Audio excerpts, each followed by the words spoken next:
सबसे बड़ी बात एक और होती है, हनुमान जी जब लंका को जला दिए, अकेले स्वयं अकेले जाकर के पूरे समुंदर को फान करके समुंदर लांघने में काफ़ी सारे मुसीबतों का सामना करना पड़ा और सबको सामना करके और सबसे जीत करके जाते हैं वहाँ पर लंका जाते हैं और रावण का पूरा सोना का लंका रहता है, वह पकड़ा भी जाते हैं। रावण के समकक्ष उनके पूंछ में आग लगा दिया जाता है और वह अपने शक्ति से पूरे सोने की लंका को जला देते हैं। और जब इतना कुछ वो कर सकते थे तो सीता माता को भी ला सकते थे, लेकिन वो ऐसा क्यों नहीं किए? उनको यह आदेश मिला था अपने प्रभु श्री राम से कि उनको माता सीता का पता लगाना है, उनको लाने का निर्देश नहीं था। और ये सारी व्यवस्था उसी दिन शुभारंभित हो गई थी जिस दिन रावण जो ब्राह्मणों से, ब्राह्मण यानी ऋषि महात्माओं से टैक्स के रूप में खून लिया करता, उस खून को जमा होने के पश्चात, चूंकि वह ब्लड किसका था, एक साधु का था जिसने ईश्वर से नेह लगा बैठा है, उससे भी टैक्स वो ले रहा था, ऋषि का था, महात्मा का था, प्रतापियों का था, उससे वह टैक्स लिया था।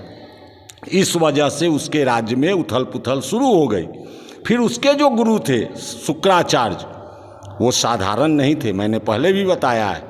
शुक्राचार्य जी ने उन्हें बताया कि जब तक यह खून जो तुमने टैक्स के रूप में लिया है ऋषि महात्माओं से, इसको जब तक तुम अपने देश में रखोगे यहाँ हाहाकार हो जाएगा, कुछ नहीं बचेगा। नींव तो उसी दिन पड़ गई थी। उसने लाके राजा जनक के क्षेत्र में उस घड़ा को गाड़ दिया।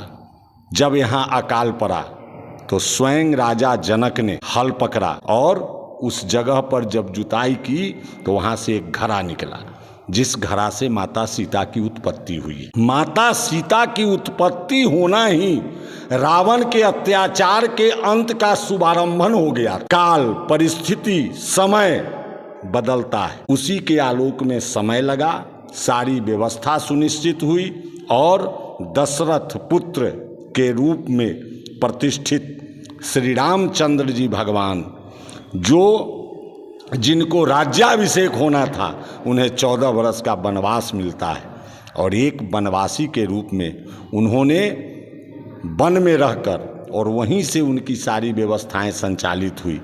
माता सीता को खोजने की जवाबदेही हनुमान जी को दी गई थी। ऐसा नहीं कि प्रभु राम को पता नहीं था, सब कुछ पता था, लेकिन एक प्रक्रिया है किसी भी चीज़ को करने के लिए, वही प्रक्रिया के तहत यह कार्य हुआ। हनुमान जी गए, सातों समुद्र को पार उन्होंने किया, लंका पहुंचकर उन्होंने माता सीता का पता ही नहीं लगाया, माता सीता को मुद्रिका भेंट किया, दिखाया, है ना, और वह प्रमाणित किए कि मैं हनुमान हूँ। क्योंकि मायावियों का वह लंका क्या था, मायावियों का क्षेत्र था, कभी किसी का रूप कोई धारण कर सकता था। इसके बाद उन्हें भूख लगी, वो तो खाने गए, चूंकि उनका स्वभाव उछल कूद करने का था, वो उछल कूद करके खा रहे थे, उनको खाने में बाधा हुआ। जिस जगह पर माता सीता को रखा गया था वो जगह तो माता रहती थी, तो वो माता से अनुमति लेके खाए थे, ऐसा नहीं।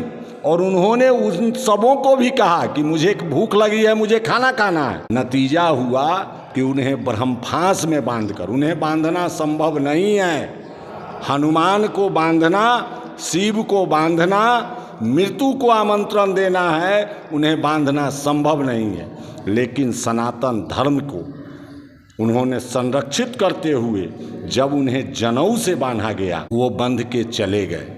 वो चाहते तो उस रावण के सभा में ही सब कुछ करने में वो सक्षम थे, लेकिन उन्होंने कहा कि मुझे मेरे प्रभु श्री राम का आदेश है, अभी भी समय है, माता सीता को लौटा के प्रभु राम के शरण में चले जाओ, तुम्हारा उद्धार हो जाएगा। पर रावण मूर्ख नहीं था, बहुत बड़ा गैमलर था। उस समय गैमलर शब्द नहीं रहा होगा, आज मैं कह रहा हूँ मेरे विवेक से, मैंने जो पढ़ा है, सोचा है, सुना है, अनुभव किया है, उसके आधार पर उसने देखा कि हम खुद तरें, अपने परिवार को तारें, साथ साथ अपने कुल समाज और जाति को तार लें। तो दानव एक जाति है, और दानव जाति को उसने तारने का काम किया। उसी में त्रिजटा माता सीता की सेवा में थी। त्रिजटा का तो कुछ नहीं बिगड़ा, विभीषण की झोपड़ी नहीं जली, ये सब प्रमाणित है। रावण का अहंकार जरूर उस दिन खंडित हुआ और सोना में आग नहीं लगता, ऐसा सब लोग कहते हैं।